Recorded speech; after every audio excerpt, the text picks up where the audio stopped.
कि इस पावन धरा पर बाबा भैरवनाथ की ये पवित्र भूमि हमारे गांव के सरपंच प्रतिनिधि भाई विक्रम सोनी जी, बलवीर सिंह काली रावणा जी, शहीद सुरेंद्र के पिताजी बलवंत सूरा जी, गोकल बागड़ी जी, बलेराम वर्मा जी, नौरंगील अंकल जी, सत्यनारायण शर्मा जी, रामकिशन जाखड़ जी, सुरेश बुरा जी, दिलबाग पुनिया जी, राजूराम शर्मा जी, उमेश सिंह फौजी जी, राम कुमार बिडासरा, प्रदीप गिल जी, सुरजीत गहलोत, सुखबीर धुवन, रमेश कालीरावणा, सियाराम मांझू भाई जी, कुलदीप गोदारा जी, अजय बेरवाल जी, जगदीश गिल जी, ताराचंद ताऊ जी, संजय बुरा पंच, जितेंद्र बेरवाल जी, रिशाल सिंह कालीरावण, चंदर बिडासरा, अमित प्रदीप कालीरावणा, संजू बुरा भाई जो कबड्डी के कोच हैं, शमशेर बुरा जी, सुरेंद्र गिल अंबेडकर कमेटी प्रधान, रामचंद्र पुनिया जी जो हमारे सबसे बड़े बुजुर्ग हैं जिनकी उम्र 92 साल है, मैं दादाजी को प्रणाम करती हूँ। देवा रामसर नंबरदार ताऊ जी, ताऊ करतार सिंह जी, रोहतास बुरा जी, मंजीत बुरा भाई, मोहित शर्मा भाई, शिकारपुर से आए श्रवण चौहान भाई जी, दयानंद वर्मा जी, सुनील वर्मा व अन्य साथी, रायपुर से वीरेंद्र पहलवान जो बहुत ही खूबसूरत खेलों की एकेडमी चलाते हैं मेरे भाई, जो युवाओं के लिए बहुत अच्छा काम कर रहे हैं, वह साथ में आए विशाल भाई, मिर्जापुर से अनूपुरा भाई, पवन भाई खरकड़ी स्कूल सरकारी स्कूल में क्लर्क के पद पर कार्यरत हैं, रविंद्र यादव भाई, रणबीर व धर्मवीर बुरा भाई जी, खोखा से राधेश्याम भाई साहब, बेलदार अबेन ओखवाल, Moni tent house Mahavir uncle ji, जुगलान से आए मेरे बड़े भाई रविंद्र जागलान जी, छोटे भाई काला जागलान जी, संदीप डाका भाई जी, कीर्तान से आए, प्रभुवाड़ा से आई पूरी टीम, घमंडी भाई जी व मेरा गांव मेरी पहचान सेवा ट्रस्ट के प्रधान मोनू कुमार भाई जी, अंकित कुमार, रोहतास व उप प्रधान भाई जी, राजकुमार भाई जी, कलाकार साथी जसवीर पेटवर्ड, एनडी नैना भाई व अन्य साथी, दुबेटा इंटरनेशनल जीडीएस इंटरनेशनल स्कूल के डायरेक्टर सोनू पंगाल भाई जी, प्रदीप बुरा प्रिंसिपल, राजेश गोदारा जी, जेवरा से विकास ब्याण भाई, प्रदीप ब्याण भाई, अनिल पवन भाई व अन्य साथी, खोखा से प्रदीप हुड्डा जी प्रिंसिपल डीएन कॉलेज, मेरे सामने बैठे मेरे चाचे ताऊ, मेरी चाची ताई, मेरे छोटे बहन भाई, सभी को नमस्कार करती हूँ, प्रणाम करती हूँ। गर्मी का ये मौसम, इतने महीनों के बाद बारिश हुई है। मेरी दादी कहती थी कि बेटा इस गर्मी के बाद जब 2 दिन बारिश पड़ेगी तो धरती की भड़ास निकलेगी, उस धरती की उस गर्मी में, उस भड़ास में आप सभी इतनी रात को बैठे, मैं हमेशा आपकी आभारी रहूंगी और इस त्याग और तपस्या का परिणाम जीवन में संघर्ष करके मैं वापस लौटाने का प्रयास करूंगी। हमेशा आपकी बेटी होने के नाते आपका दिल से धन्यवाद करती हूँ, क्योंकि आज ये मोबाइल का युग है। घर में कोई बटे हुआ आ जाए, अरनू कह दे वो मोबाइल छोड़ के रोटी पौधे तो लुगाई ताती हो जावे। कई भाई मैंने मिलेंगे तो अपनी समस्या सुनाओगे, बहन जी आजकल ये मोबाइल की समस्या बहुत बड़ी हो गई है। और इस मोबाइल के युग में जब आप आधी रात को बैठे हैं तो मेरी सबसे बड़ी कामयाबी यही है कि आपने अपनी बेटी के लिए इतना बड़ा सम्मान दिया, उसके लिए मैं हमेशा आपकी तहे दिल से धन्यवाद करती हूँ, हमेशा आभारी रहूंगी। आज मैं सातरोड़ गांव में थी कार्यक्रम में सुबह सुबह, और जब मैं उस कार्यक्रम में पहुंची, खेलों का कार्यक्रम था, युवाओं से मिली और पूरे खेल के प्रोग्राम के बाद एक महिलाओं की 15-20 महिलाएं मेरे पास आई और वो आकर के मेरे से बात करने लगी। बोली अनीता जी एक समस्या पे आपके साथ बात करनी है। मैंने कहा जी बताइए। बोली सबसे बड़ी समस्या है कि आज बेटे व बेटियां कहा नहीं मानते, गलत दिशा में जा रहे हैं, मोबाइल नहीं छोड़ते। ऐसी ऐसी बातें बताई जो मैं मंच पे नहीं बता सकती।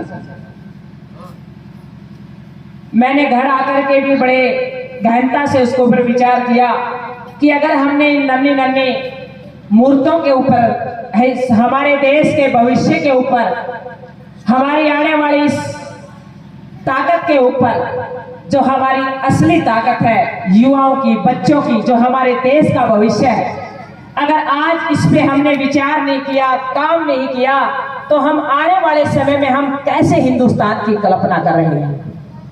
बड़ा सोचने का विषय है, क्योंकि ये मोबाइल का जमाना, ये रील का जमाना, एक सेकंड की, एक जमाना था बड़े बड़े एपिसोड देखते थे, रामायण जैसी कहानियां देखते थे, महाभारत जैसे हम एपिसोड देखते थे और उससे बहुत कुछ सीखते थे। लेकिन आज ये ऐसा जमाना आ गया है कि हम छोटी सी जिंदगी में छोटे से एपिसोड को देखना पसंद करते हैं, और उस रील में ना कोई विचार, ना कोई बात। कई बार तो ऐसी ऐसी बातें आती हैं, मैं एक बार सोचना और विचारना चाहती हूँ, और मैं मेरे समाज के लोगों को भी ये बात कहना चाहती हूँ कि यार इस विषय पे अगर हम नहीं सोच पाए तो आने वाले समय में हमारे लिए आने वाला समय अच्छा नहीं। और मैं एक दिन बैठी बैठी विचार कर रही थी कि ये बदलाव कहां से आए। तो जितनी भी मेरी मातृशक्ति बैठी है, अगर आप चाहती हो कि हमारे बच्चे त्यागी बने, तपस्वी बने, क्रांतिकारी बने, मेहनती बने, पसीना बहाने वाले बने, तो सबसे पहले जिस जमीन पे वो पौधा लगा है उसने त्याग करने होंगे। सबसे पहले मैं मातृशक्ति को कहूंगी कि आपने मोबाइल से दूर रहना होगा। मैं गारंटी के साथ कहती हूँ आपके बच्चे भी मोबाइल से दूर रहेंगे जब आप खुद मोबाइल का प्रयोग कम करेंगे।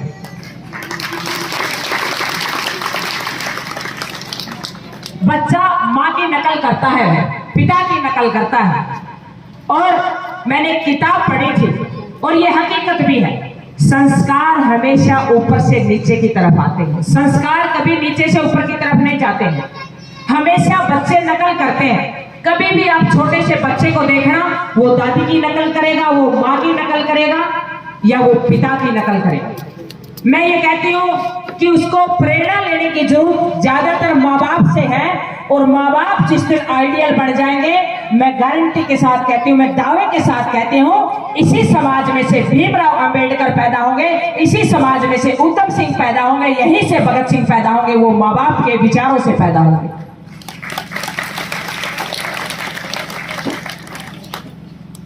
कहने लगी अनीता बहन जी, मैंने कहा मैं आऊंगी और हम इस पे विचार करेंगे। जितनी मेरी मातृशक्ति बैठी है, मैं आप सभी से निवेदन यही करना चाहती हूँ कि आप पूरा दिन कैसी चर्चा करती हैं, कैसी बातें करती हैं, आपका पूरे दिन का जो विषय है वो कैसा रहता है। और तकरीबन मैं समाज में घूमती हूँ तो हम इतने छोटे विचारों पे आ गए हैं कि जब मैं समाज में जाती हूँ, आजकल ये इंग्लिश का जमाना, मैं किसी लैंग्वेज के खिलाफ नहीं हूँ, किसी बोली के खिलाफ नहीं हूँ, लेकिन मैं हिंदुस्तान की बेटी हूँ। मैं चाहती हूँ कि सबसे पहले मेरी मातृभाषा का सम्मान होना चाहिए। सबसे पहले हिंदी अपने बच्चों को सिखानी चाहिए, हरियाणवी अपने बच्चों को सिखानी चाहिए, ताकि मेरे दादा दादी को वो बात समझ में आ जाए जो बच्चा कहना चाहता है। इंग्लिश तो बहुत छोटा सा पार्ट है। मैं चाहती हूँ कि उन बच्चों को, उस दादा दादी के बीच में उन बच्चों का संवाद बना रहे, आपस में बातचीत हो। जो दादा दादी ने अपने जीवन में संघर्ष किया है, जो त्याग किया है, आज जो खूबसूरत हरियाणा हम देख रहे हैं, यहाँ जितने भी बड़े बुजुर्ग बैठे हैं, दादी बैठी है चुनने वाली मेरे सामने, बड़े बड़े चाचे ताऊ बैठे हैं, दाते बैठे हैं, ये सब उन त्याग और तपस्या की बदौलत है। आज जितनी बड़ी बड़ी बिल्डिंग और जितने बड़े बड़े मकान, जितनी आज सुख सुविधाएं देख रहे हैं, ये सब उन्होंने उन्होंने मेहनत करके झाड़ काट काट करके आज हमारे को एसी कमरों वाला बना दिया है। मैं सलाम करती हूँ उन सब व्यक्तित्वों को जिन्होंने आज हमने इस मुकाम पे पहुंचा दिया है। आज ये मोबाइल का जमाना, आज ये जितना भी हम आनंद उठा रहे हैं, ये सब संघर्ष उन बड़े बुजुर्गों का है। तो मैं जितनी भी मेरी मातृशक्ति बैठी है, खास करके नई युवा पीढ़ी, मैं उनको एक ही बात कहना चाहती हूँ, आप ज्ञान गूगल पे ढूंढ लोगे, किताबों में मिल जाएगा ज्ञान, लेकिन अनुभव ठोकरे खा करके आता है। जब धरती में गोटे लगते हैं तब पता चलता है कि गोटे पे दर्द कैसे हुआ, कैसे ये चोट ठीक होगी।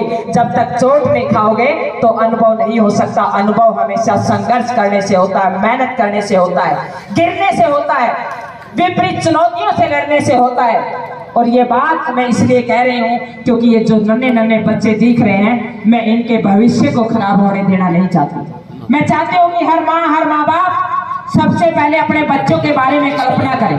जब आपने अपने बच्चों को जन्म देने का सपना बना लिया है तो उनके लिए थोड़ा सा त्याग करना भी सीखें। आप राम का ही उदाहरण उठा लीजिए। राम क्यों पूजनीय है? राम को पूरे देश का राजा क्यों माना गया, क्यों पूजते हैं लोग? वो भी एक इंसान थे, लेकिन राम एक राजा के घर में जन्म हुआ और राम की शिक्षा कहां पर हुई? गुरुकुल में, पेड़ों के नीचे। कोई सुविधाएं नहीं थी, कोई एसी रूम नहीं था, कोई इंग्लिश पढ़ाने वाले मास्टर नहीं थे, सब पेड़ के नीचे, हवा पानी, कोई व्यवस्था नाम की चीज नहीं थी। क्यों भेजा उसके पिता ने वहां पर? एक बार कल्पना करके देखिए, वो इतने बड़े राजा के बेटी थे, उनके पास इतना धन था, अयोध्या जैसा राज्य उनके पास था, तो क्यों उन्होंने सुविधाओं का आनंद नहीं लिया? लेकिन उनके माँ बाप, उन्होंने पता था कि हम अपने बेटा बेटियों को कमजोर नहीं बनाना चाहते, हम अपने बेटों को त्यागी बनाना चाहते, तपस्वी बनाना चाहते। पता नहीं जीवन में कैसी चुनौतियां आ जाए, पता नहीं कब कसौटा मिल जाए जीवन के अंदर, अगर मेरे बेटे मजबूत होंगे तो वो हर चुनौतियों से लड़ लेंगे। इसलिए उसके माँ बाप ने गुरुकुल में शिक्षा दी थी। और मैं सौभाग्यशाली हूं कि मुझे गुरुकुल में पढ़ने का सौभाग्य प्राप्त हुआ। उस दयानंद की धरती पे स्वामी विवेकानंद के विचारों का असर मेरे जीवन के ऊपर आया और मैं कल्पना करती हूँ कि कई बारी कि स्वामी विवेकानंद जैसे आज व्यक्तित्वों की बहुत ज्यादा जरूरत है, ताकि वो गांव-गांव में जाकर के जन जागरण करे आने वाली कुरीतियों के बारे में, क्योंकि समाज के अंदर अच्छाइयां भी साथ में चलती तो बुराइयां भी साथ में चलती है। जब हम फसल बोते हैं, किसान के बेटा बेटी है, मैं किसान की बेटी हूँ, हम फसल बोते हैं, बहुत अच्छा बीज लेके आते हैं, नहीं लेके आते हैं, बहुत बढ़िया बीज लेके आते हैं, उसके बाद हम फसल उगाते हैं और उसी फसल पे कीड़े भी लग जाते हैं, तो उसका हम क्या करते हैं? छिड़काव करते हैं, स्प्रे लाते हैं, डीएवी मारते हैं और भी बहुत सारी दवाइयां लेके आते हैं। इतना अच्छा बीज बोया और उसके बावजूद भी कीड़े लग गए। तो जीवन में भी जब चलते हैं तो समाज में भी अच्छाइयां आती है, उसके साथ साथ बुराई भी आती है। तो उस बुराई के लिए हमें क्या करना पड़ेगा? उस बुराइयों को खत्म करने के लिए हमने जन जागरण करने पड़ेंगे और जन जागृति का यही काम है कि वो लोगों को जगाने का काम करे, ताकि हम जागृत होकर के जीवन जिए और हम अपने आने वाली पीढ़ियों को बचा पाए और अपने देश को मजबूत बना पाए। हमारा देश विश्व गुरु बना, क्यों बना? क्योंकि हमारा देश सबसे पुरानी संस्कृति है, हमारे देश में सबसे प्राचीन ग्रंथ है। जब माँ चोट लग जाती थी, बच्चा एरो पे गिर गया या कहीं डेड़िया में पड़ गया, कितना ही सर फूट गया, माँ फटकड़ी पार्टी लगाया करती, हल्दी का खोआ बांटा करती, किसी डॉक्टर के पास जाने की जरूरत नहीं थी। वो कहाँ पर लिखा हुआ है? वो हमारे वेदों में लिखा हुआ। आज सब कुछ बदल रहा है, हम हर चीज दवाइयों पे डिपेंड हो गए। कभी गांव में बच्चा होता था तो शहर तक जाना ही नहीं पड़ता था, किसी डॉक्टर की दवाई खाई ही नहीं है, क्योंकि नेचुरल प्रोसेस था। और आज क्या हो गया है? आज हमने जो अंग्रेज, कभी हमारा देश गुलाम हुआ, आज भी आजाद नहीं हुए हम पूर्ण रूप से। आज भी हम वैचारिक रूप से, अंग्रेज चले गए लेकिन वो बीमारी यहाँ पर छोड़ गए। आज भी पश्चिमी सभ्यता का जो असर मेरी संस्कृति पे पड़ा है, आज हम वेद गीता सब ग्रंथ भूल करके आज हम पिज्जा बर्गर, आज जो पश्चिमी सभ्यता की चीजें थी, चाय, कोल्ड ड्रिंक, आज वो गांव में घर कर गया। मैं ढूंढ रही हूँ वो कटोरी पिनौनी, वो दामन वाली दाती पता नहीं कहाँ चले गए। मैं चाहती हूँ कि मेरे देश में वो चीज दोबारा से लौटे और मेरे देश में युवा शक्ति इसी तरीके से स्वस्थ रहे, ताकि मेरा प्रदेश खूबसूरत है। जहां दूध दही का खाना वो मेरा हरियाणा, ये हमारे प्रदेश की सबसे बड़ी निशानी थी। सुबह में उठती थी दादी, 8, 10, 20 डाकर घर में होते थे और बड़ा संघर्ष करके 4 बजे कभी शिकायत नहीं की कि मैं इतना काम करूं। आज किसी बापी ने पूछ ले तो लोगों मेरा गोड्या में दर्द हो रहा है। उसका एक ही रीजन है, एक ही कारण है कि हमने अपनी दिनचर्या को बदल दिया, हमने अपनी व्यवस्था को बदल दिया, हमने अपने विचारों को बदल दिया। और आज तो जब मैं बात करती हूँ कि कभी रागनियों के कार्यक्रम होते थे, अभी जसवीर जी गा रहे थे, मेरा मन नहीं था बोलने का। मेरी इच्छा थी कि 2-4 रागनी भगत सिंह की सुना दे, सुभाष चंद्र के किस्से की सुना दे। बोला घड़ी पीती ना पल गुजरे, उतरा जज से करतर, बरसर लागे फूल बोस पर जब हाथ मिलाए लड़तर। अरे ऐसे नेता, ऐसे लीडर हमारी धरती पे हुए जिन्होंने त्याग करके, तपस्या करके उन अंग्रेजों से लड़ते हुए आजाद हिंद फौज बनाई और उस हालातों में लड़ाई करते हुए ऐसे संघर्ष किया कि आज उस आजादी का महत्व, आज उस आजादी का फायदा पूरा देश ले रहा है। लेकिन मैं मेरे देश के वीर जवानों से एक बात कहना चाहती हूँ कि क्या मेरे देश के योद्धाओं ने इसलिए बलिदान दिया था कि मेरे देश का युवा नशे में डूबेगा, मेरा देश का युवा आज चिट्टा खाएगा, मेरा देश का युवा दारू की बोतल में आधी रात को जो माए अपने बेटों को अपनी मजबूती का, अपना सहारे का सपना देखती है, क्या वो बेटा नशे की गिरफ्त में आकर के उस माँ बाप के सपने को तोड़ेगा? मैं पूछना चाहती हूँ मेरे देश के लोगों से। और ये विचार अगर हमने नहीं किया तो आज आधे से ज्यादा आबादी युवाओं की है। हम आने वाले 10 सालों में कभी हमारे लगता राज्य पंजाब, आज वो रंगीला पंजाब सबसे मजबूत स्टेट होता था, सबसे मजबूत संस्कृति होती थी, आज सबसे खोखला पंजाब हो रखा है। इसी नशे ने आज पंजाब को खाली बढ़ा के रख दिया। हर माँ बाप आज रो रहा है, माओ के सिर में ईंट मार मार के युवा नशा कर रहा है, घर का आटा बेच करके युवा नशा कर रहा है, माँ के कपड़े उठा करके बेच करके युवा नशा कर रहा है। मैं मेरे देश के लोगों से पूछना चाहती हूँ, क्या हम अपने देश को ऐसा बनाना चाहते हैं?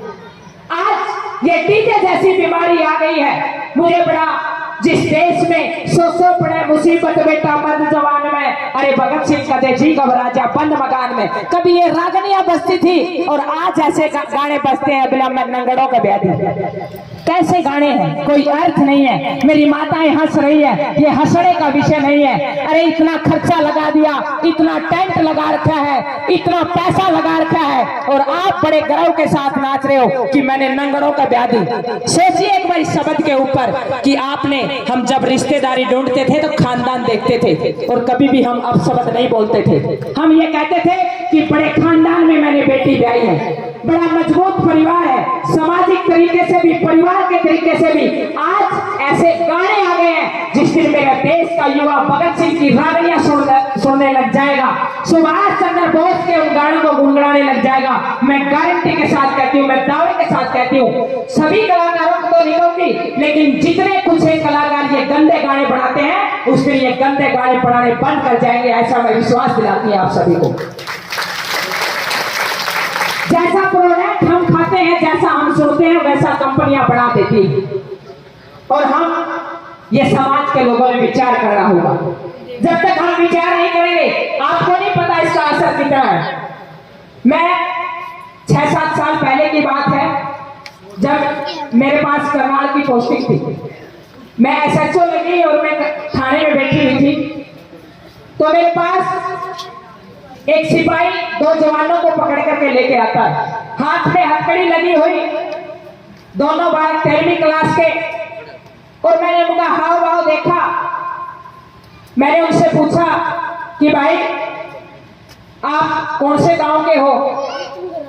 उन्होंने बताया कि हम करनाल के पास जमावड़ी गांव है, वहां के रहने वाले हैं। मैंने कहा आप किसान फैमिली से हैं? बोले हाँ जी किसान फैमिली से। मैंने कहा आपने ये 307 जैसा मुकदमा, इसमें आपका नाम कैसे आया? रोने लगे दोनों युवा लिपट के। मैं भी भावुक हो गई जब मैंने देखा पीछे से एक ताऊ पाटी धोती फटा हुआ कुर्ता हाथ कांपते हुए थाने में आ रहे हैं। मेरी रूह कांपने लगी। मैंने कहा ताऊ जी बैठ जाइए, पानी पिए।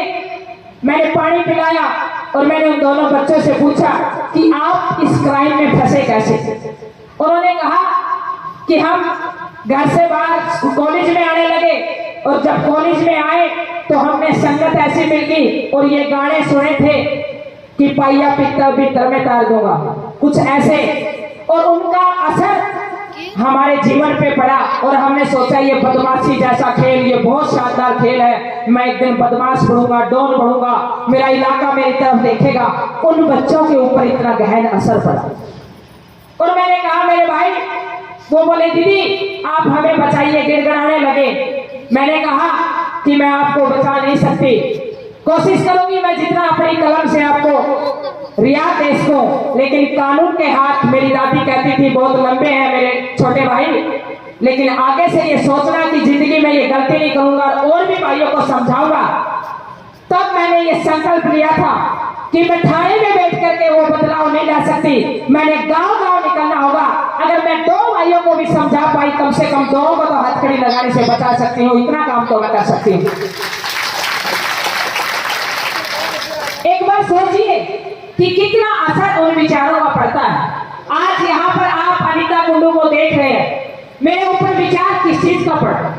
मेरे घर में टीवी नहीं था, मेरे घर में लाइट की व्यवस्था नहीं थी, लेकिन एक छोटा सा रेडिया था, उसमें 6:30 बजे 7 बजे और मंगलवार को, जितने मेरे चाचे ताऊ बैठे हैं रागनियों के अगर श्रोता होंगे उनको पता होगा, मंगलवार को थारी पसंद का एक प्रोग्राम आता था, 8 रागनी आती थी और उनके लिए मैं ललायत रहती थी कि राज किशोर की आवाज में हरियाणा के वो सूर्य कवि आज हमारे बीच में नहीं है। मैं कहती हूँ हमारे हरियाणा के मोहम्मद रफी थे, जिन्होंने अपनी सुरीली आवाज में पता नहीं कितने किस्से, राजा हरिश्चंद्र, चाप सिंह, भगत सिंह, पता नहीं कितने किस्से अपनी आवाज से गाए। उनको मैंने सुना और उस रेडियो से मैंने किसानी के कार्यक्रम, रागनियों के कार्यक्रम, वो उत्तम सिंह की रागनी, वो भगत सिंह की रागनी, वो सुभाष चंद्र बोस की रागनी, वो संघर्ष की कहानियां उस रेडियो से सुनी। उन विचारों का मेरे जीवन के ऊपर असर आया। सौभाग्य रहा कि गुरुकुल के शरण में रही, वहां से स्वामी दयानंद और विवेकानंद का बचपन से विचारों में का असर मेरे जीवन पे आया।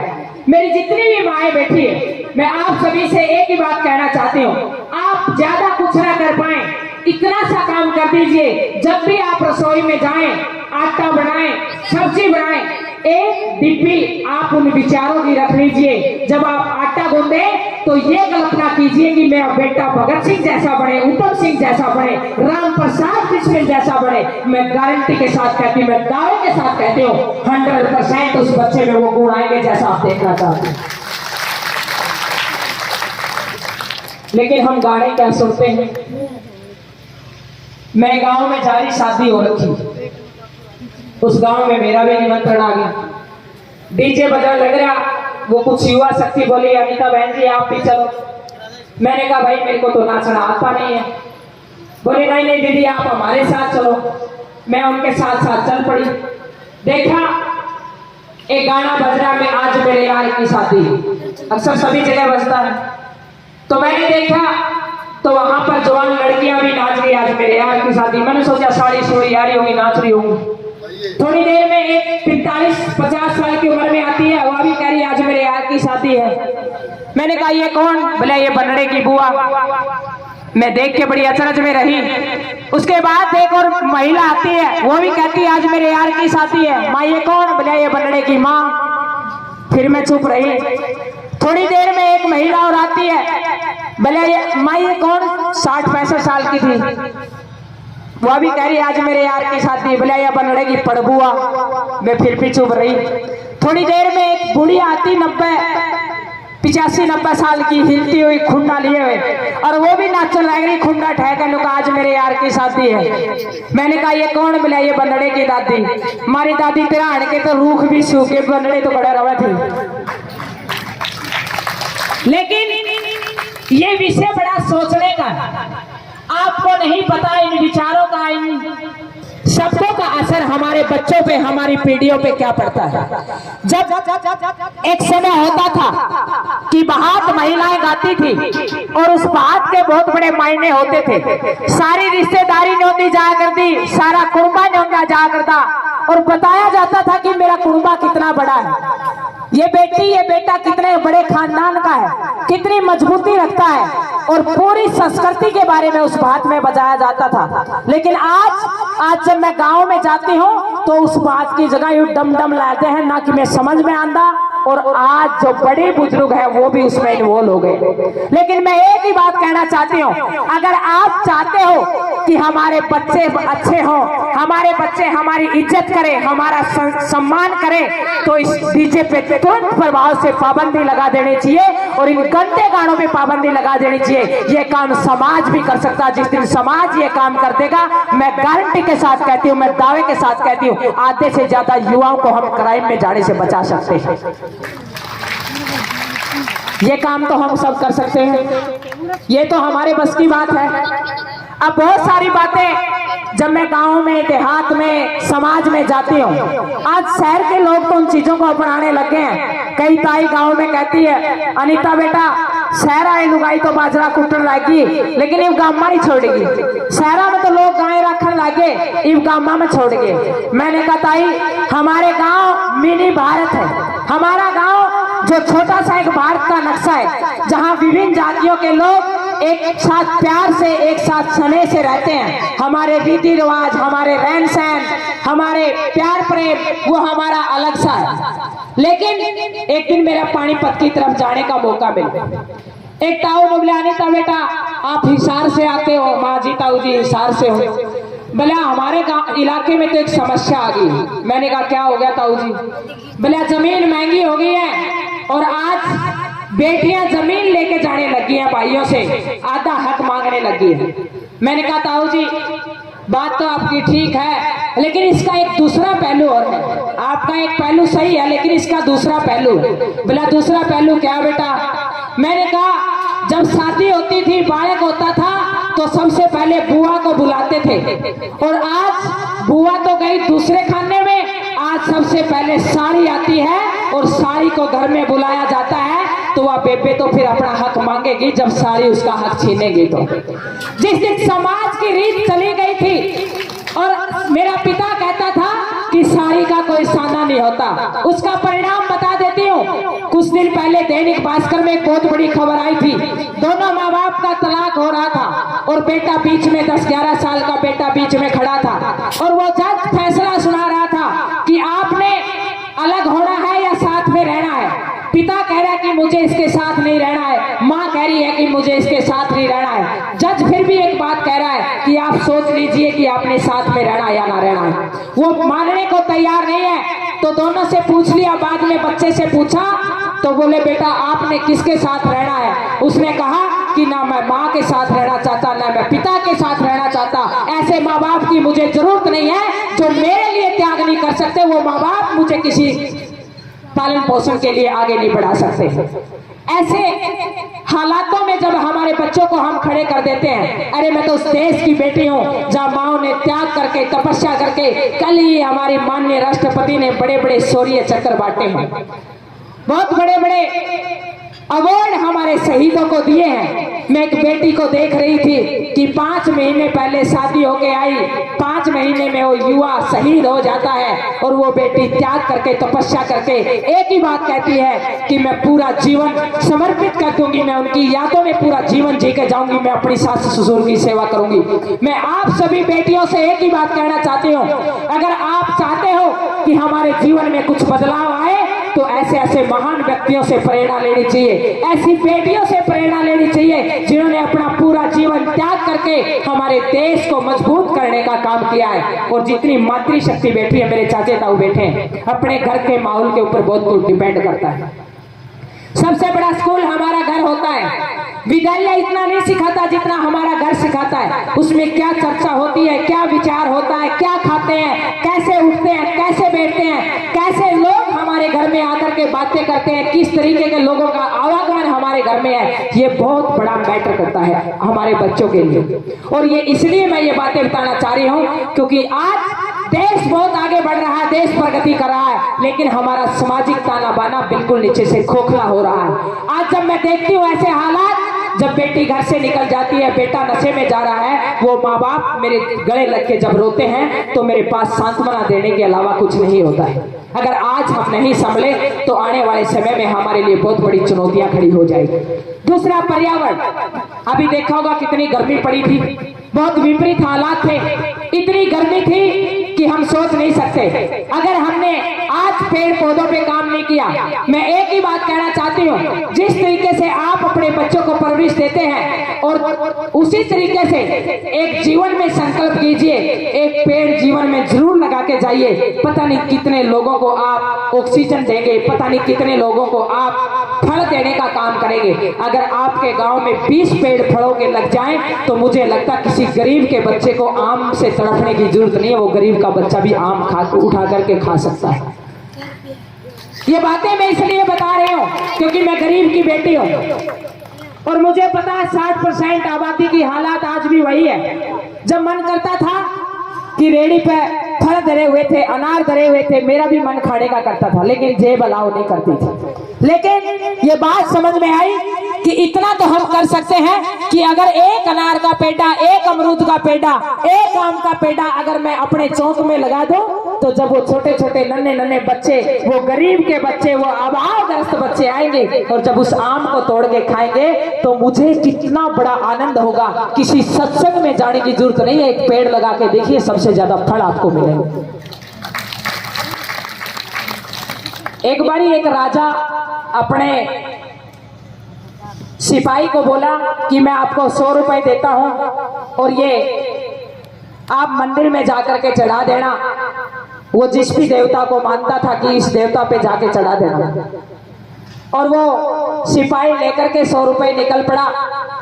जैसे ही वो जाता है तो वहां देखता है कि बहुत बड़ा प्रांगण में बहुत सारे भिखारी, बहुत सारे बाबा, बहुत सारे लोग बैठे थे। उन बाबाओं ने उसकी तरफ किया कि हमारे को बच्चा कुछ दो, हम भूख से तड़प रहे हैं। उनने क्या किया कि उन पैसों का भोजन उन सभी साधु संतों को करा दिया, जितने भी भिखारी बैठे थे उनको करा दिया। 98 रुपए खर्च हो गए और 2 रुपए बचे, और जैसे ही मंदिर में पहुंचा तो वो 2 रुपए मंदिर में चढ़ा दिए। और रात को उस उद्योगपति को, उस राजा को सपना आता है तो परमात्मा कहता है कि सेठ जी, आपके मेरे पास 98 रुपए आए थे, मैंने 98 रुपए आपके रख लिए हैं और मैं आपका दिल से धन्यवाद करता हूं कि आपने इतना महादान दिया। वो सेठ सोचता है, सिपाही को बुलाता है कि मैंने तो 100 रुपए दिए थे, 98 कैसे, 2 रुपए का क्या किया।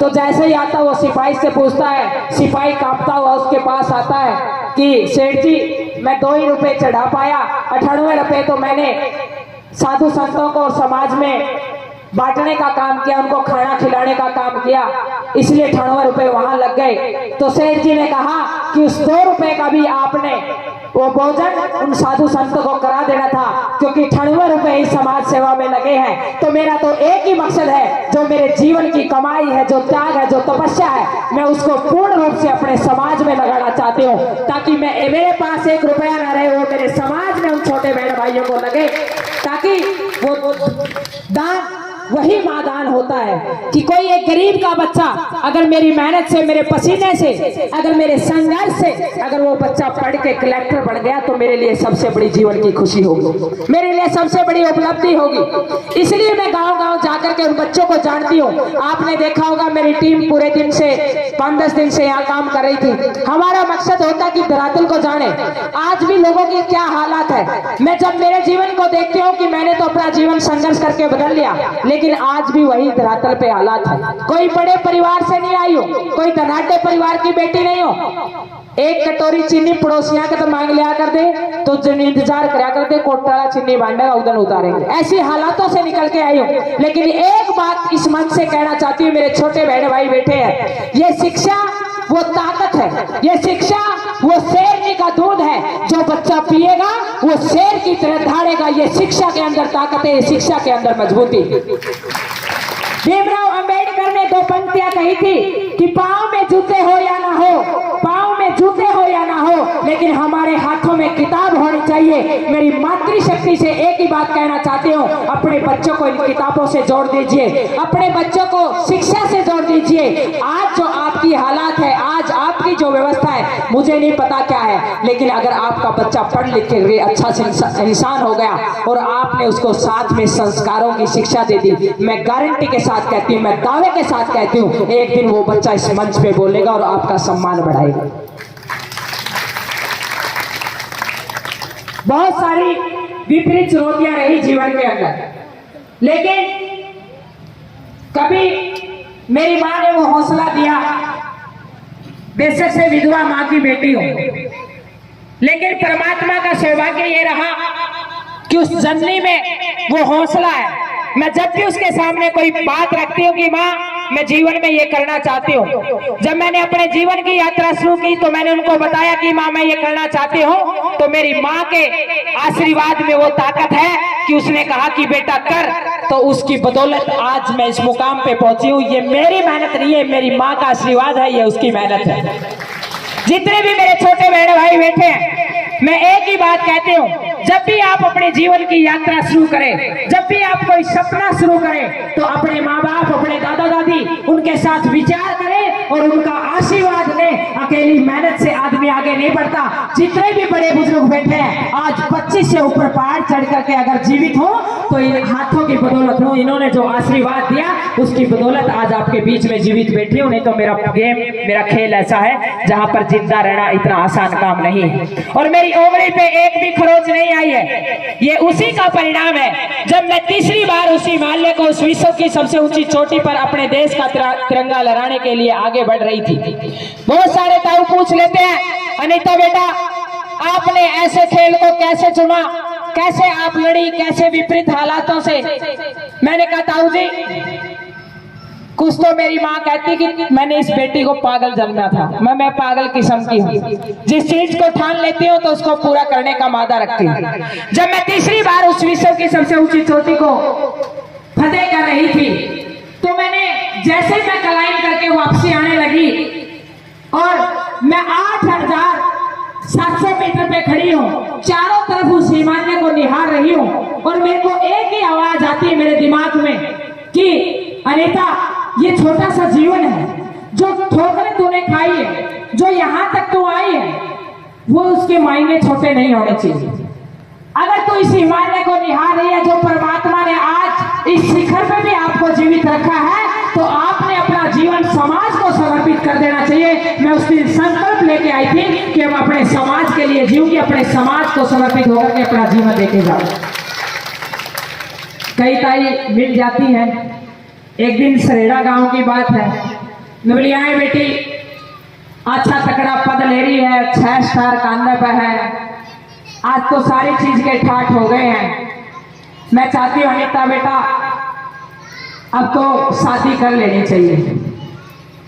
मैंने कहा दादी आपका बिल्कुल विषय विचारणीय है, विचार भी करना चाहिए, लेकिन आज मेरी उम्र उस जो कभी एक शादी का सपना होता है आदमी का, उससे निकल चुकी है। इतने जीवन के झंझट रहे, परिस्थितियां रही। 12 साल की उम्र में बाप गुजर गया, घर में खाने के लाले, छोटे बहन भाई पढ़ाने, बीमार माँ ठाणी, सब चाचे ताऊओं को आगे लेकर के बढ़ना, पता ही नहीं चला उम्र कैसे निकल गई। और आज इस उम्र में मेरे विचार बदल गए हैं कि मैं 2 बच्चों के लिए कमाऊं और फिर उनके लिए लोभ लालच करके सब कुछ जोड़ूं। आज मेरा विचार यह हो गया है कि जिस अभावग्रस्त परिवार में बिना बाप की होकर के मैंने जीवन जिया है, और आज भी हजारों लाखों बच्चे ऐसे हैं जिनके माँ बाप नहीं है, जो गरीबी की हालात में है, जो खस्ता हालात में है, जिनको पढ़ने के लिए आगे रास्ते नहीं है, किताब नहीं है, चप्पलें नहीं है, मैं उन बच्चों के लिए आवाज बढ़ सकती हूँ, उनके लिए संघर्ष कर सकती हूँ। मैंने अपने उन बच्चों के लिए जीवन समर्पित कर देना चाहिए। मेरे लिए सबसे बड़ी खुशी यही होगी।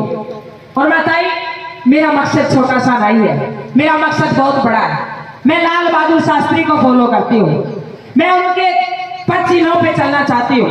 मुझे पता है कि बहुत कठिनाइयां हैं, बहुत सारी विपरीत चुनौतियां हैं, लेकिन मैंने उस पहाड़ जैसे उस विश्व के सबसे ऊंचे शिखर को छुआ है, जहां पर ऑक्सीजन नहीं है, पीने के लिए पानी नहीं है। अरे मैं हरियाणा की बेटी, जहाँ दूध दही का खाना, वहां मैंने पता नहीं क्या क्या खा करके गुजारा किया है। मन के मुताबिक भोजन नहीं मिला, मन के अनुसार बिस्तर नहीं मिला, अपनी माँ से दूर, अपनों से दूर, फोन पे बात नहीं हुई, 2-2 महीने 3-3 महीने मैंने कठिन परिश्रम किया है, तपस्या की है उन पहाड़ों में बैठ करके। अरे मैं जब इतने मिशन कर सकती हूँ तो मैं इस मिशन को भी पार कर सकती हूँ। ये तो मैंने जा करके मेरे चाचे ताऊओं के बीच में बात कर ली। और मेरी इच्छा है कि गांव के अंदर अच्छे स्कूल हो, क्योंकि अगर अच्छा स्कूल होता तो मैंने मेरी बीमार माँ को उठा करके हिसार शहर तक नहीं लेके जाना पड़ता। आसान काम नहीं है अपना गांव छोड़ के जाना। परिस्थितियां विपरीत हालात होती है जब कोई आदमी गांव छोड़ के अपने बहन भाइयों को पालने के लिए, अपनी माँ का इलाज कराने के लिए जाता है। गांव बहुत प्यारा होता है, बहुत विपरीत चुनौतियों में वहां से बर्तन उठा करके अपने बहन भाइयों को पढ़ाया, अपनी बीमार माँ को उठाया। अरे अगर गांव में अच्छा स्कूल होता तो मुझे वहां से अपने बहन भाइयों को उठा करके हिसार शिफ्ट नहीं करना होता। अगर गांव में अच्छा हॉस्पिटल होता तो मेरी माँ का इलाज मैं गांव में करा पाती, मुझे हिसार तक के, रोहतक तक के झाड़े नहीं बढ़ने पड़ते। वो हो सकता है, लेकिन उसके ऊपर हमने विचार करना होगा।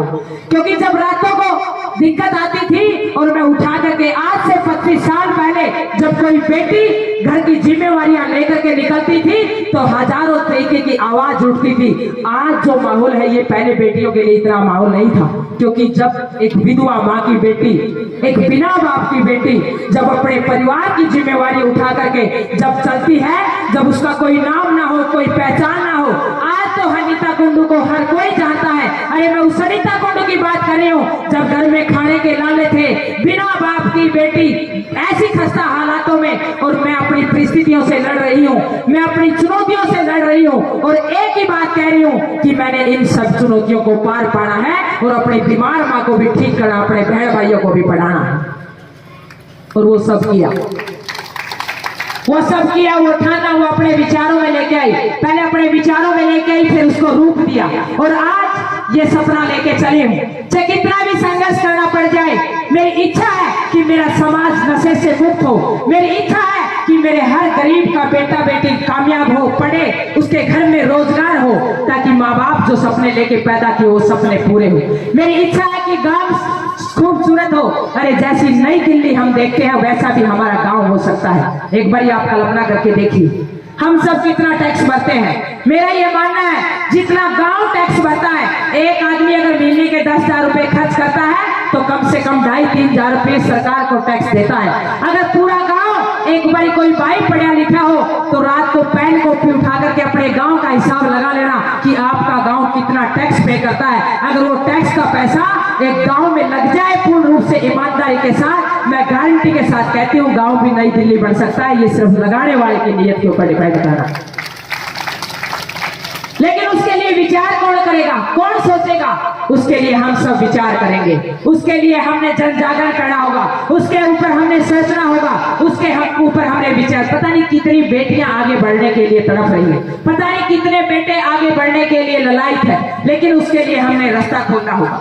आज एक मजदूर माँ बाप अपने बच्चों को अच्छी शिक्षा नहीं दे सकता, क्योंकि उसके पास सिर्फ रोजी रोटी के लिए पैसे हैं, बच्चों को पढ़ाने के लिए पैसे नहीं है। लेकिन मैं इस मन से एक ही बात कहना चाहती हूँ, जिस दिन अच्छे व्यक्तित्वों का चुनाव होने लग जाएगा और हमारी जनता अच्छे व्यक्तित्वों को चुनने लग जाएगी, उस दिन अच्छी सरकार हो जाएगी, और जिस दिन अच्छी सरकार हो जाएगी उस दिन मुफ्त शिक्षा हो जाएगी, और मुफ्त हमारी चिकित्सा हो जाएगी, इलाज भी मुफ्त हो जाएगा। लेकिन ये सब हम सब ने करना होगा। ये मैं दर्द अपने दिल में इसलिए बता रही हूँ क्योंकि मैंने ठोकरें खाई है। मेरा बाप 4 साल तक डिप्रेशन में रहा, मुझे नॉलेज नहीं थी उस बीमारी की कि ये डिप्रेशन है। झाड़ धूप बापों के पास, क्योंकि हमारे समाज में ऐसा ही होता है। जब आदमी मानसिक ग्रस्त होता है, बीमारी से ग्रस्त होता है, तो हम वही लेके जाते हैं। मैं 12 साल की उम्र थी, ज्ञान नहीं था। अगर आज जो मेरी समझ है, मैं मेरे पिता को इस दुनिया से नहीं जाने देती। लेकिन मैं इस मन से एक ही बात कह रही हूँ कि हमारी टीम ने काम किया, बहुत सारे बच्चे मानसिक ग्रस्त मिले, बहुत सारे नशे में मिले, और हमने उनके ऊपर काम किया। हम ज्यादा तो नहीं कहेंगे, लेकिन हमारी कोशिश रहती है कि हम उन बच्चों को एक अच्छी दिशा में ले पाए, उन बच्चों को हम अच्छी मार्गदर्शन कर पाए, उनका अच्छे से इलाज कर पाए। हमारे सरकारी हॉस्पिटलों में, हमारे पीजीआई में इतने अच्छे अच्छे डॉक्टर, इतने अच्छे काउंसलर बैठे हैं। अगर उनको टाइम पे इलाज मिल जाता है तो उनका जीवन अच्छा बन जाता है। ये जीवन में ठोकरें खा करके आई हूँ, वैसे नहीं बता रही हूँ, किसी की पड़ी हुई कहानी नहीं, अपने घर की कहानी बता रही हूँ। इन हालातों से लड़ी हूँ और एक ही बात कहती हूँ परमात्मा से, हे प्रभु सब कुछ ले ले। आज भी अगर परमात्मा मुझे कहे कि अनीता आपको क्या चाहिए है, मैं एक ही बात कहूँ कि मेरी जितनी भी आज की कमाई है सब कुछ ले ले, लेकिन मेरे पिता को 1 घंटे के लिए दे दे, ताकि मैं उससे बात कर पाऊँ और अपने मन के भाव उसके साथ बता पाऊँ। इतना बड़ा मूल्य एक माँ बाप का होता है। ये गलत इस पेज से इसलिए कह रही हूँ, कोई अपने बीच से चला जाता है, उस माँ से पूछ के देखो, उस बहन से पूछ के देखो, उसकी पत्नी से पूछ के देखो कि कितनी पीड़ाओं के साथ वो जीवन जीती है। तो मेरा एक ही मकसद है कि मेरे समाज में जितनी भी फैली हुई कुरीतियां हैं, और वो हो सकती है, वो तब हो सकती है जब हमारे इलाके का कोई व्यक्तित्व जो हमारे इलाके की कमान अपने हाथ में लिए हुए हैं, अगर वो समाज में आकर के जन जागरण करे और वो समाज के गरीब के बच्चों का बीड़ा उठाए, तो ये समाज की तस्वीर बदल सकती है। लेकिन हमने ऐसे लोगों को वहां बिठा नहीं रखा। हम उन लोगों की सपोर्ट करते हैं जो बड़ी बड़ी गाड़ियां लेके आते हैं, बड़े बड़े बैनर लगाते हैं। अरे मैं बड़ी अचरज में हो जाती हूँ कई बार, तो बात नहीं है, लेकिन सामाजिक प्रोग्राम फिर भी कह देती हूँ।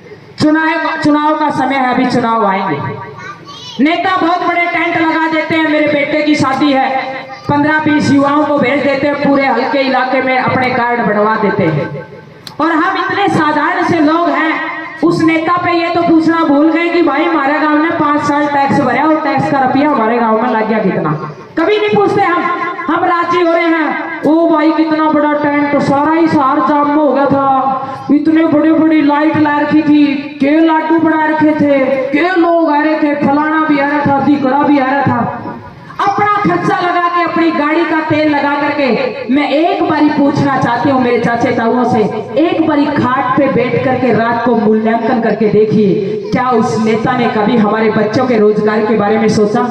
क्या उस नेता ने कभी आकर के हमारी उस विधवा माँ से पूछा कि तू अपने बच्चों को कैसे पढ़ा रही है, कैसे घर की रोजी रोटी चला रही है? क्या उस व्यक्ति ने कभी आकर के पूछा कि इस दिहाड़ी मजदूरी वाले व्यक्ति का घर कैसे चल रहा है? मैं ये इसलिए जानना चाहती हूँ कि ये 21वीं सदी है, ये हमारे बोला रहने की सदी नहीं है। हमने जागरूक होना होगा। और जितने भी मेरी युवा शक्ति बैठी है, मैं एक ही बात कहना चाहूंगी, अरे इस मोबाइल में उन नेताओं की असलियत को तो जानिए। आप चाहते हो कि हमारा देश प्रगति करे, तो मैं एक ही बात कहना चाहती हूँ कि स्वामी विवेकानंद जैसे लीडर लेके आइए, ये देश दोबारा से विश्व गुरु बन जाएगा। मैं ऐसी आपसे वादा करके आज जाती हूँ। ऐसा व्यक्तित्व जिन्होंने हमारी पूरे संस्कृति और पूरे देश का, पूरे ब्रह्मांड के अंदर एक ऐसी विख्यात पहचान दिलाई कि जब भी मैं विदेशों के अंदर जाती हूँ, मैं गई अंटार्कटिका, देखा तो मैंने स्वामी विवेकानंद की प्रतिमा मूर्ति वहां पर लगी हुई, मैं गदगद हो गई देख करके। अरे ऐसे महान व्यक्तित्व जिन्होंने शिकागो में अपने देश का डंका बजाया, अपनी संस्कृति के बारे में बताया।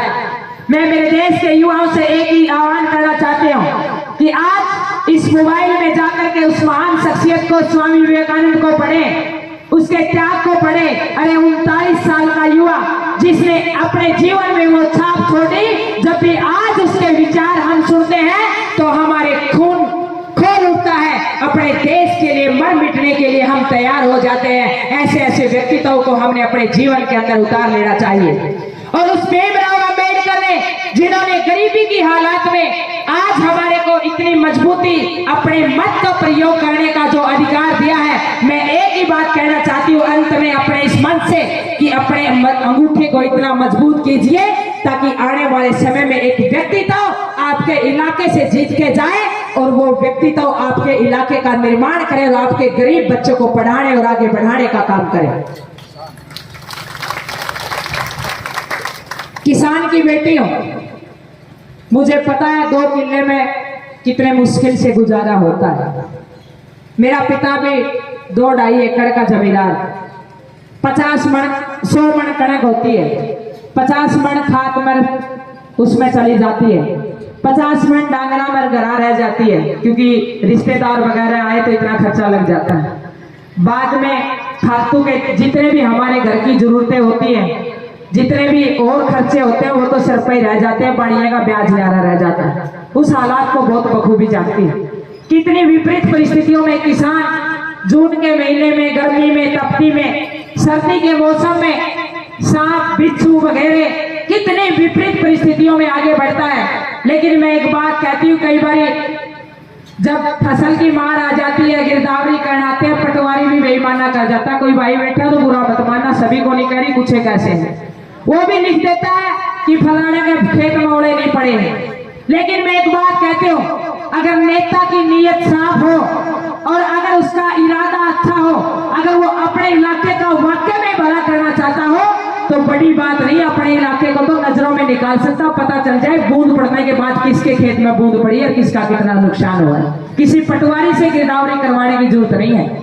उसकी इच्छा शक्ति हो, उसकी भूख हो, उसकी तरफ हो, अगर वो लाल बहादुर शास्त्री जैसा व्यक्तित्व हो, जिसको पता हो, अरे वो देवीलाल जैसा व्यक्ति हो, जो बुजुर्गों में जाकर के बैठ के जानना चाहता हो कि बुजुर्गों की पेंशन बांधनी क्यों जरूरी है। उसको पता था कि 21वीं सदी का जमाना ऐसा आएगा, अगर बूढ़े जेब में कुछ पैसे होंगे तो अपनी बेटी ने दे लेंगे, हाथ का उत्तर दे लेंगे, अपनी बीमारी में दवाई पानी ले लेंगे। उसको पता था, वो भविष्य के बारे में सोचता था। ऐसे व्यक्तित्वों की जरूरत है। और मैं एक ही बात कहना चाहूंगी कि हमने इसके ऊपर विचार करना होगा, समाज को भी अच्छा बनाना होगा और हमने अपने गांव को भी आगे बढ़ाना होगा। हमने युवाओं के लिए भी काम करना होगा। अपनी बेटियों को आगे बढ़ाइए, उनको मजबूत बनाइए, उनको पढ़ाइए। लेकिन बेटियों को भी एक बात कहना चाहूंगी, अपने माँ बाप की आन बान शान बनिए। अपने माँ बाप से बड़ा कोई त्यागी नहीं होता, अपने माँ बाप से ज्यादा कोई प्यार करने वाला नहीं होता। बाहर जब आप निकलेंगी, बहुत सारे लोग आपका मोल गलत लगाने वाले मिलेंगे, आपको भड़काने वाले मिलेंगे, आपको बहलाने वाले मिलेंगे। लेकिन एक ही बात कहती हूँ, सिर्फ माँ बाप वो है जो आपको अपने तन का कपड़ा दे सकते हैं, अपनी पेट की रोटी दे सकते हैं, आपके लिए त्याग कर सकते हैं, बाकी कोई व्यक्ति नहीं कर सकता। तो आप सभी का, पूरे गांव का तहे दिल से धन्यवाद करती हूँ और आप सभी की शुक्रगुजार हूँ। मेरी दादी इतनी खुश होकर के ताड़ी बजा रही है रात के उसमें। मैं एक ही मेरी इच्छा है, जैसे स्टेज से उतरो इन हाथों का आशीर्वाद लो, क्योंकि मुझे पता है इस आशीर्वाद में कितनी बड़ी ताकत है, कितनी दुआएं हैं, कितनी ब्लेसिंग है। जब भी कोई विपदा आती है तो ये आशीर्वाद मुझे वहां से बचा लेता है। तो मैं एक ही बात कहूंगी मेरे छोटे बहन भाइयों से, उन बुजुर्गों के पास बैठिए, उनसे आशीर्वाद लीजिए, उनसे अनुभव सीखिए। उनके पास जब बैठोगे तो किसी भी आपने किसी बाबा को पूजने की आवश्यकता नहीं है। सबसे बड़े त्यागी और सबसे बड़े तपस्वी और सबसे बड़े हमारे देवता दादा दादी हैं, उससे बड़ा कोई और नहीं। आज जो कुछ हो तो उस मेरे दादी के आशीर्वाद से हो। तो आप सभी का, जितने भी आसपास के गांव से सभी साथी आए, सभी का तहे दिल से धन्यवाद करती हूँ। और अंत में इतना ही कहूंगी कि आप हमेशा जब भी मुझे याद करेंगे एक बेटी होने के नाते, आप जो भी मेरी जिम्मे, आज मेरी कलम में जितनी ताकत है उतना मैं, जितना मैं कर पाती हूँ, जितने मेरे पे बढ़ पाता उतना मैं करने का प्रयास करती हूँ। और आगे अगर मेरी कलम में जितनी ताकत बढ़ेगी, मैं विश्वास दिला के जाती हूँ, आधी रात को आपकी बेटी आपके बीच में हमेशा खड़ी मिलेगी, ऐसा मैं आपको विश्वास दिला के जाती हूँ। आप सभी का तहे दिल से बहुत बहुत धन्यवाद। और अगर किसी की समस्या, बहुत सारे युवा बच्चे हमारे से जुड़ना चाहते हैं, नंबर पूछना चाहते हैं, तो एक बार आप मेरा नंबर नोट कर सकते हैं, 999 10 999 89। 99910 99989 आप नोट कर सकते हैं, ये मेरा नंबर है। बहुत सारे बच्चों की समस्या होती है, हमारे पास अच्छे मानसिक डॉक्टर हैं, बहुत सारे काउंसलिंग वाले डॉक्टर हैं, बहुत सारे बच्चे शिक्षा में भटक जाते हैं, तो हमारा प्रयास यही रहता है कि हम उनको अच्छी दिशा में ले पाएं। और हमारी टीम बहुत सारी, आज पूरा कुड़मा बड़ा होता जा रहा है। हम वहाँ से लगे थे कुंवारी गांव से प्रोग्राम करते करते 100 से ऊपर गांव में हम कार्यक्रम कर चुके हैं। और जितना भी अपना इलाका है, छोटी बड़ी सातरोड है, रायपुर है, शिकारपुर है, वहाँ से होते हुए अपने जितने भी सरसोद बिछड़ी पूरा इलाका हमने किया।